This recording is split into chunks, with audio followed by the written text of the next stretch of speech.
வணக்கம், வந்தனம், சுஷ்வாகத்தன். Very good evening. Welcome to Jaya டி வழங்கும் சுவைய சுவை நிகழ்ச்சிக்கு. வித்தியாசமான சமையல் நம்ம பார்த்துட்டு வந்துட்டுருக்கோம். போன வாரம் இந்த திணை அரிசியில் சாம்பார் சாதம் பண்ணோம். அதே மாதிரி தக்காளி முட்டை பொரியல் பண்ணோம். நம்ம 2 டிஷ் ரொம்ப நல்லா இருந்துன்னு சொன்னாங்க. அவங்க எல்லோருக்கும் மனமார்ந்த நன்றிகள். இன்றைக்கி கொஞ்சம் வித்தியாசமாக சம்பா ரவை, அதாவது கோதுமை ரவை, சம்பா கோதுமை வச்சு அந்த சம்பா ரவையில் அருமையான ஒரு கிச்சடி பண்ண போகிறோம். இது குழந்தைங்கள்லேருந்து பெரியவங்களும் சாப்பிடும்போது ரொம்ப உடம்புக்கு ரொம்ப நல்லது. அட்டகாசமான ஒரு டேஸ்ட்டு. அதை கூட கொஞ்சம் வெஜிடபிள் செய்கிறதால கொஞ்சம் ஹெல்த்தியாக கூட இருக்கும். ஸோ அந்த சம்பா ரவை கிச்சடி செய்கிறதுக்கு முன்னாடி அதுக்கு தேவையான பொருட்கள் நம்ம என்னென்னு பார்ப்போம். சம்பா ரவை ஒரு அழகு, வெங்காயம் 1 கை, தக்காளி பழம் 1/2 கை, கேரட் 1, பீன்ஸ் 1 கை, கருவேப்பிலை 1 கொத்து, பிரிஞ்சி இலை 2, பட்டை 2, சோம்பு 1 டீஸ்பூன், பூண்டு 1 கை, முந்திரி பருப்பு 10 நம்பர், மஞ்சள் தூள் 1/4 டீஸ்பூன், புதினா 1 கை, பச்சை மிளகாய் 2, எண்ணெய் 1 குழிக்கரண்டி, உப்பு தேவையான அளவு. இப்போது சம்பா ரவை கிச்சடி, சம்பா ரவை வெஜிடபிள் கிச்சடி கூட சொல்லலாம். எண்ணெய் ஊற்றுறோம், பட்டை, பிரிஞ்சி இலை, சோம்பு, கருவேப்பிலை தாளிக்கிறோம், புதினாவை தாளிச்சிடுறோம், வெங்காயத்தை வதக்கிறோம், முந்திரி பருப்பு வதக்கிறோம், தக்காளி பழத்தை வதக்கிறோம், கேரட்டு பீன்ஸை நல்லா வதக்கிறோம், மஞ்சத்தூள் மாத்திரம் போடுறோம். 1க்கு 2 தண்ணி விட்டால் போதும். சம்பா ரவைக்கு 1க்கு 2 தண்ணி விட்டு உப்பு போட்டுருவோம். நல்லா கொதி வரும்போது இந்த சம்பா ரவையை போட்டு வதக்க வேணாம், அப்படியே போட்டுக்கலாம். நல்லா கிண்டி விட்டுட்டு 10 நிமிஷம் வேக பற்றி எடுத்திங்கன்னா அருமையான சம்பா ரவை கிச்சடி ஒரு நல்ல தேங்காய் சட்னியோடு சாப்பிட்றதுக்கு கலக்கலாக இருக்கும். சட்னி வகைகள் ஒரு 3 சட்னி வகைகளை சொல்கிறேன். இப்போ அந்த சம்பா ரவை கிச்சடியை எப்படி செய்யுதுன்னு பார்ப்போம். இப்போது தாளிக்கிறதுக்கு சோம்பு, பட்டை, பிரிஞ்சி இலை, கருவேப்பிலை, முந்திரி பருப்பு, புதினா,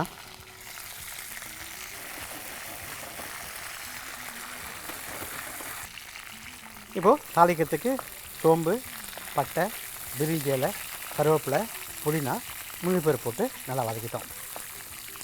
முந்திரி பருப்பு கலர் மாறின உடனே நம்ம என்ன பண்ணலாம், வெங்காயத்தை போட்டுலாம். வெங்காயம் போட்டு நல்லா வதக்கிக்கலாம். இந்த கல்யாணத்தில் பார்த்திங்கன்னா இந்த மாதிரி கிச்சடி பெரிய ரவையில், பெரிய ரவைன்றது அந்த மான்சி ரவைன்னு சொல்லுவோம், அதில் செய்வாங்க. இதே மாதிரி மெத்தடு தான், உதிரி உதிரியாக இருக்கும். தேங்காய் சட்னியோடு சாப்பிடும்போது கலக்கலாக இருக்கும். தேங்காய் சட்னின்னு சொல்லும்போது தேங்காய், சப்போஸ் 1/2 முடி தேங்காய் எடுத்திங்கன்னா 4 பச்சை மிளகா நல்லா அரைச்சிடணும், தாளிப்பு கொடுத்துடணும். அதுதான் தேங்காய் சட்னி. டேஸ்ட் வந்து அட்டகாசமாக இருக்கும். நம்ம பொட்டுக்கடலை வைக்கும்போது அந்த டேஸ்ட் மாறும். ஆக்சுவலாக தேங்காய், பொட்டுக்கடலை, பச்சை மிளகா, ஒரு சின்ன துண்டு புளி வச்சு அரைச்சிட்டு தண்ணியாக கரைச்சிட்டு அதில் தாளிப்பு கொடுத்தீங்க அப்படின்னா இந்த இட்லி மேலே தோசை மேலே ஊற்றும்போது கலக்கலாக இருக்கும். அதே மாதிரி புதினா, உளுத்தம்பருப்பு, காஞ்ச மிளகா, புளி இதை வச்சு நல்லா வதக்கிட்டு இங்கே சட்னி அரைக்கும்போது டேஸ்ட் வந்து அட்டகாசமாக இருக்கும். ஊருக்கெல்லாம் எடுத்து போனால் கூட கெட்டு போகாது, ஏன்னா தேங்காய் கிடையாது. அதில் அருமையான ஒரு வெங்காய சட்னி. வெங்காயம் 3 கை வெங்காயம், 1/2 கை தக்காளி பழம், 8 காஞ்ச மிளகா, 6 பல்லு பூண்டு, ஒரு சின்ன துண்டு புளி, ஒரு 2 டீஸ்பூன் எண்ணெய் விட்டு எல்லாத்தையும் நல்லா வதக்கிட்டு மிக்சியில் போட்டு அரைச்சிடணும். தாளிப்பு பெருங்காயம், கடுகு, காஞ்ச மிளகா, கருவேப்பிலை தாளிப்பை கொடுத்து அந்த வெங்காய சட்னியில் போட்டுடணும். நல்லா மிக்ஸ் பண்ணிவிட்டு பூ மாதிரி இட்லி சுட்டு அந்த இட்லியோடு சாப்பிடும்போது இந்த வெங்காய சட்னி கலக்கலாக இருக்கும். இப்போது வெங்காயம் வந்து 3/4 பாகத்துக்கு வதக்கிடுச்சு. இதில் அந்த 10 பல்லு பூண்டு போட்டு நல்லா வதக்கிறோம். தக்காளி பழத்தை போட்டலாம். தக்காளி பழம் 1/2 தக்காளி பழம் போட்டால் போதும். நல்லா வதக்கிறோம். பச்சை மிளகாயை போட்டுருவோம். நல்லா மிக்ஸ் பண்ணிவிட்டு இப்போது கேரட்டு, பீன்ஸு, இதுலேயே ஒரு 4 பட்டாணி வச்சுருக்கேன், போட்டு நல்லா வதக்கிறோம். இதில் மஞ்சள்தூள் போட்டுடலாம்.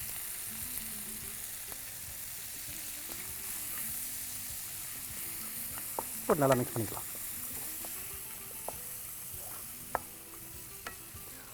இந்த பூண்டு வந்து சாஃப்டாக வரணும். இந்த ஸ்டேஜில் உப்பு போட்டுக்கலாம்.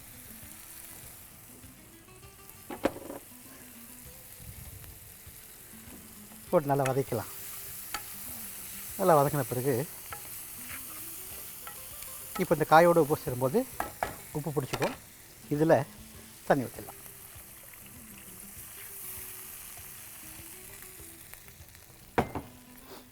ஒரு அழகு ரவைக்கு 2 அழகு தண்ணி விட்டால் போதும். சம்பா ரவை, அந்த சம்பா ரவையை வறக்க வேண்டாம்.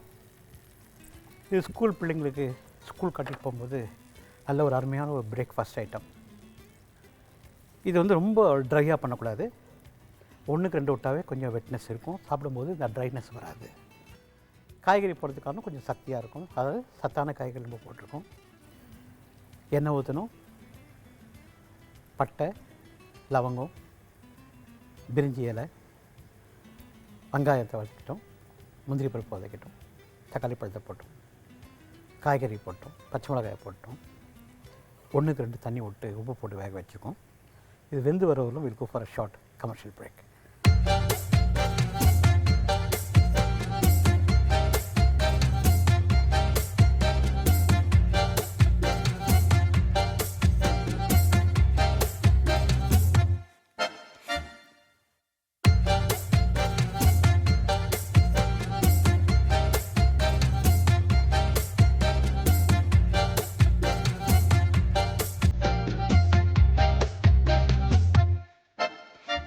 வெல்கம் பேக் டு ஜெயாட்டி வழங்கும் சுவை நிகழ்ச்சிக்கு. சம்பா ரவை வெஜிடபிள் கிச்சடி. எண்ணெய் ஊற்றணும். பட்டை, பிரிஞ்சி இலை, சோம்பு, கருவேப்பிலை, புதினா தாளிச்சோம், வெங்காயத்தை வதக்கணும், பூண்டு வதக்கணும், தக்காளி பழத்தை வதக்கணும், கொஞ்சமாக தான் தக்காளி பழம் போட்டுருக்கோம், பச்சை மிளகாய் வதக்கிருக்கோம், கேரட்டு, பட்டாணி, பீன்ஸ் போட்டு வதக்கிட்டோம், மஞ்சள்தூள் போட்டோம், உப்பு போட்டோம், 1க்கு 2 தண்ணி விட்டுட்டு கொதிக்க விட்டோம். நல்லா கொதி வந்துட்டுருக்கு. இந்த ஸ்டேஜில் அந்த சம்பா ரவையை போட்டு மிக்ஸ் பண்ணுறோம். நல்லா மிக்ஸ் பண்ணிட்டே வாங்க.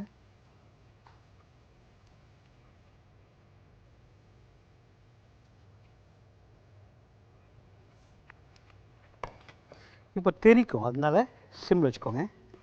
இது வேகிறதுக்கு கரெக்டாக 5 மினிட்ஸ் ஆகும். 5 மினிட்ஸ் நல்லா அருமையாக வெந்துடும். அதே மாதிரி நான் சொன்னேன், இந்த வெந்து இறக்குற டைமில் இந்த எண்ணெய் விட்டிங்க, நல்லெண்ணெய் விட்டிங்க அப்படின்னா வாசமாக சூப்பராக இருக்கும். இது வந்து ரொம்ப அருமையான ஒரு ஹெல்த்தியான ஒரு டிஷ் இது. இந்த சம்பா ரவை. சம்பா ரவை வந்து ஒன்றுமே இல்லை, அந்த சம்பா கோதுமையில் உடைக்கிறது தான் அந்த சம்பா ரவைன்னு சொல்கிறோம். இதை சிம்மில் வச்சு வேக வச்சுக்கலாம். ஆக்சுவலாக இந்த சம்பா ரவையில் பிரியாணி பண்ணலாம். ஃபார் எக்ஸாம்பிள், ஒரு நல்ல ப்ரான் பிரியாணி வேணும் அப்படின்னா எண்ணெய் ஊற்றுறோம், பட்டை, லவங்கம், பிரிஞ்சி இலை, புதினா தாளிக்கிறோம், வெங்காயத்தை வதக்குறோம், இஞ்சி பூண்டு அரை போடுறோம், தக்காளி பழத்தை போட்டு வதக்குறோம், தயிரை போட்டுக்கிறோம், மிளகாத்தூள், தனியாத்தூள் போடுறோம், தண்ணி விட்டுறோம். நல்லா கொதி வரும்போது அந்த ப்ரான் போட்டுறோம். 3வது நிமிஷம், 4 நிமிஷம் ப்ரான் வந்துடும். 3வது நிமிஷத்தில் என்ன பண்ணுறோம், இந்த சம்பா ரவையை போட்டுறோம்.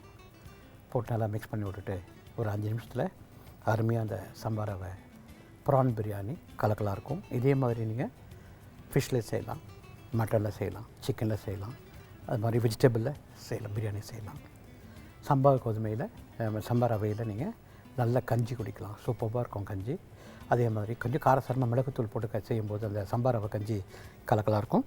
இப்போது இந்த சம்பா ரவை கிச்சடி அருமையாக ரெடி ஆகிடுச்சு.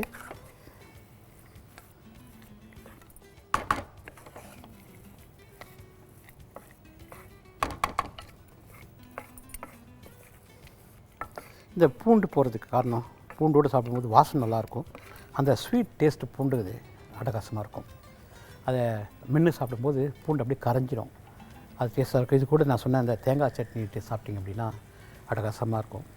வேறு எதுவுமே இதுக்கு சரியாக போகாது. தேங்காய் சட்னி போகும், அப்படி இல்லைன்னா இந்த தண்ணி சட்னி பொட்டுக்கல்லையும் தேங்காய் அரைச்சி விட்றோம் இல்லையா, அந்த சட்னி இது கூட போகும்.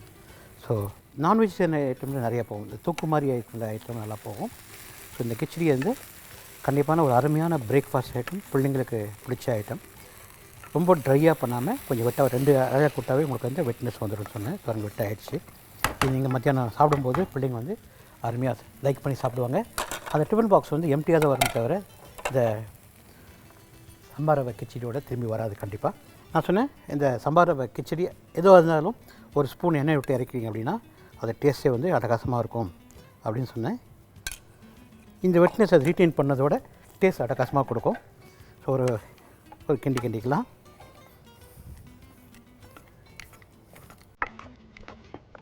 ஒரு பாத்திரம் எடுத்துக்கோங்க.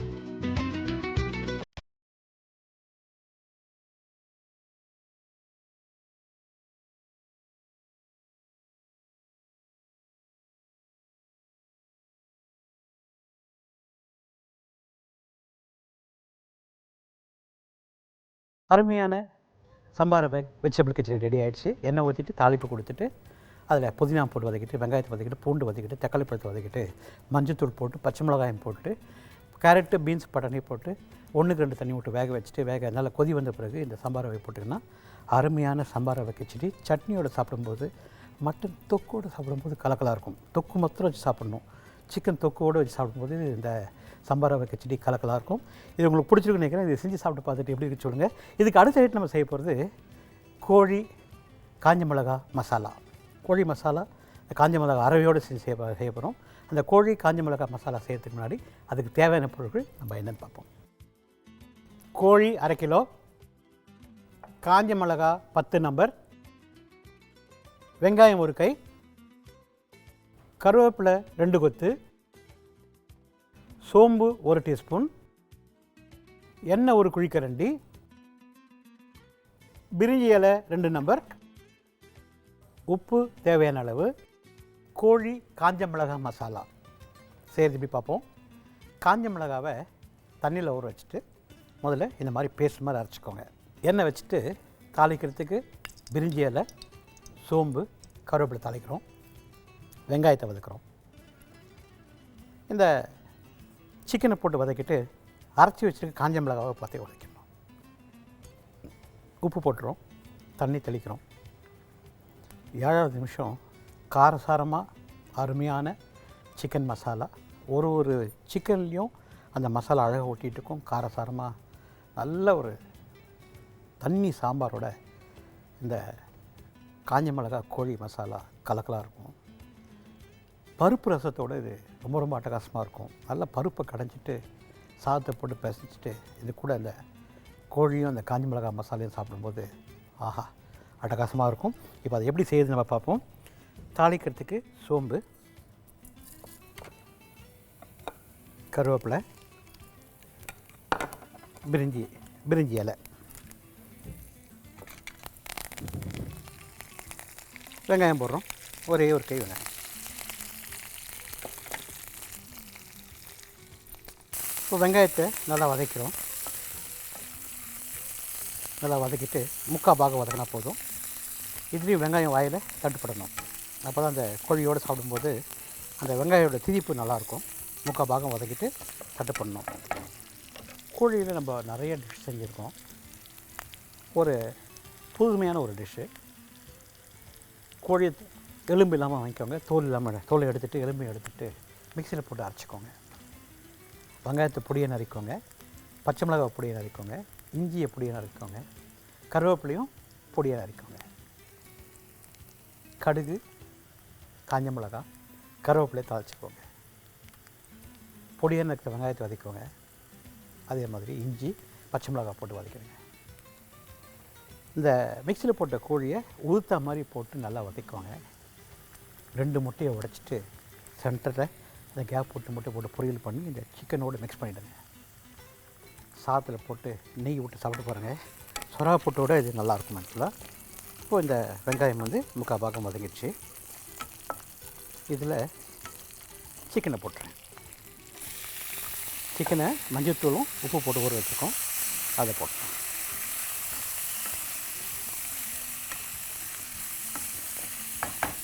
உப்பு பத்தலைன்றதால கொஞ்சம் உப்பு போட்டுக்கிறேன். நல்லா மிக்ஸ் பண்ணிக்கிறேன். கொஞ்சோண்டு தண்ணி தெளிச்சுக்கிறேன்.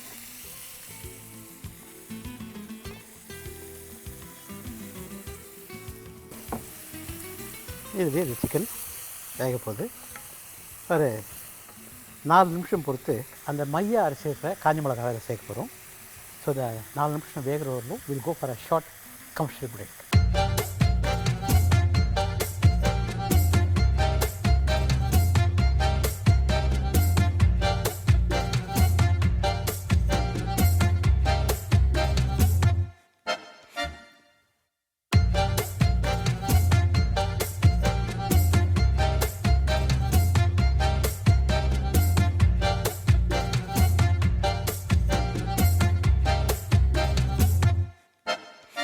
Welcome back to Jaya TV வழங்கும் சுவைய சுவையட்சிக்கு கோழி காஞ்ச மிளகா மசாலா. காஞ்ச மிளகாவை தண்ணி தெளித்து பேஸ்ட் மாதிரி அரைச்சிக்கிட்டோம். தாளிக்கிறதுக்கு சோம்பு கருவேப்பிலை தாளித்தோம். வெங்காயத்தை போட்டு வதக்கிட்டோம். சிக்கனை போட்டு வதக்கிட்டோம். கூடவே தாளிக்கும் போது பிரிஞ்சி இலையும் போட்டு வதக்கிட்டோம். தண்ணி தெளித்து உப்பு போட்டு சிக்கனை வேக வச்சுட்டோம். சிக்கன் அருமையாக 3/4 பாகம் ஆல்ரெடி வெந்து போச்சு. இப்போ இந்த காரசாரமான சாந்தை, அதாவது சில்லி பேஸ்ட்டை இதில் போட போகிறோம். 10 காஞ்ச மிளகாய் சொல்லியிருக்கேன், அது காரம் போதுன்னு நினைக்கிறேன். ஸோ இதுவே உங்களுக்கு வந்து அட்டகாசமாக ஒரு டேஸ்ட் இருக்கும். கலரே மாறுது பாருங்கள்.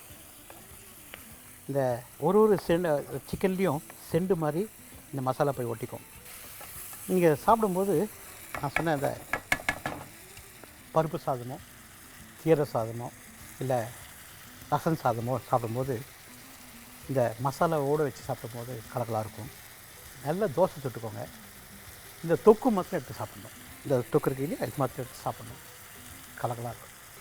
இட்லிக்கு, தோசைக்கு, பிடிச்ச பொங்கலுக்கு அட்டகாசமாக இருக்கும். இந்த தொக்கு ரொம்ப ரொம்ப சூப்பராக இருக்கும். ஒரு வாட்டி எப்படி செய்து பார்த்துருவோம். தண்ணியில் காஞ்ச மிளகாயை ஊற வச்சுக்கணும். 10 நிமிஷம் ஊற வைக்கணும். மிக்சியில் போட்டு தண்ணி தெளித்து அரைச்சி வச்சுக்கணும். தாளிப்புக்கு சோம்பு கருவேப்பிலை பிரிஞ்சியில் தாளிக்கணும். வெங்காயத்தை வதக்குறோம். சிக்கனை போட்டு வதக்குறோம். கொஞ்சம் தண்ணி தெளித்து உப்பு போட்டு சிக்கனை வேக வைக்கிறோம். 4 நிமிஷம் பொறுத்து அரைச்சி வச்சுருக்க அந்த காஞ்ச மிளகாய் பேஸ்ட்டை போட்டுறோம். மீதி 3 நிமிஷத்தில் அந்த காஞ்ச மிளகாய் பேஸ்ட்டு வாசனையும் போயிடும். அதே மாதிரி மஞ்சள்தூள் உப்பு போட்டு ஊற வைக்கிறதால இந்த உப்பு உள்ளே இறங்கியிருக்கும். நான் சொன்ன மாதிரி அதில் சாம்பார் சாதத்துலையோ தயிர் சாதத்தோடையோ இல்லை கீரை சாதத்தோடையோ சாப்பிடும்போது அட்டகாசமான ஒரு டிஷ்ஷு. அடுப்பு அணைச்சிடலாம்.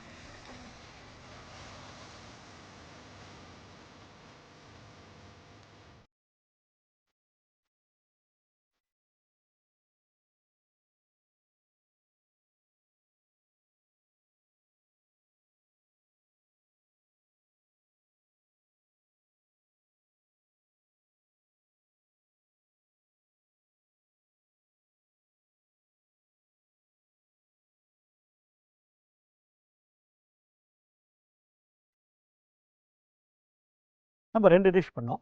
சாம்பார் கிச்சடி, எண்ணெய் ஊற்றிட்டு பட்டை, லவங்கம், பிரிஞ்சி இலை, சோம்பு, புதினா, கருவேப்பிலை தாளித்தோம். வெங்காயத்தை வதக்கணும், பூண்டு வதக்கணும், தக்காளி பழத்தை வதக்கணும், பச்சை மிளகாய் போட்டோம், கேரட்டு, பீன்ஸு, பட்டாணி போட்டு 1க்கு 2 தண்ணி விட்டு உப்பு போட்டு நல்லா கொதி வரும்போது அந்த சாம்பார் ரவையை போட்டு கிண்டிட்டோம். 10 நிமிஷத்தில் அருமையான சாம்பார் ரவை கிச்சடி தேங்காய் சட்னியோட சாப்பிடும்போது கலக்கலாக இருக்குன்னு சொன்னோம். அதே மாதிரி அடுத்த டிஷ்ஷு கோழி காஞ்ச மிளகா மசாலா பண்ணோம். காஞ்ச மிளகாவை தண்ணியில் ஊற வச்சோம். மிக்சியில் போட்டு அரைச்சிட்டோம். சிக்கனை வந்து மஞ்சத்தூள் உப்பு போட்டு ஊற வச்சிட்டோம். எண்ணெய் ஊற்றணும். தாளிப்புக்கு சோம்பு கருவேப்பிலை பிரிஞ்சியில் தாளித்தோம். வெங்காயத்தை வதக்கணும். சிக்கனை போட்டு வதக்கிட்டோம். உப்பு போட்டு தண்ணி ஊற்றிட்டு சிக்கனை வேக வச்சிட்டோம். தண்ணி தெளித்து சிக்கனை வேக வச்சோம். சிக்கன் 4 நிமிஷம் வெந்த பிறகு அரைச்சி வச்சுருக்க அந்த காஞ்ச மிளகாயை போட்டு நல்லா மீதி 3 நிமிஷம் குக் பண்ணிட்டோம். இந்த காரமும் நல்லா இறங்கிடுச்சு. சிக்கன் நல்லா வெந்து போயிட்டுருக்கோம். காரசாரமான ஒரு காஞ்ச மிளகா சிக்கன் மசாலா ரெடி ஆகிடுச்சு. இந்த 2 டிஷ்ஷும் உங்களுக்கு பிடிச்சிருக்குன்னு நினைக்கிறேன். இது நீங்கள் செஞ்சு சாப்பிட்டு பார்த்துட்டு எப்படி இருக்குன்னு சொல்லுங்கள். உங்களை அடுத்த வாரம் சந்திக்கிற விடைபெறுவது தாமோதரன். நன்றி, வணக்கம், வணக்கம், வணக்கம்.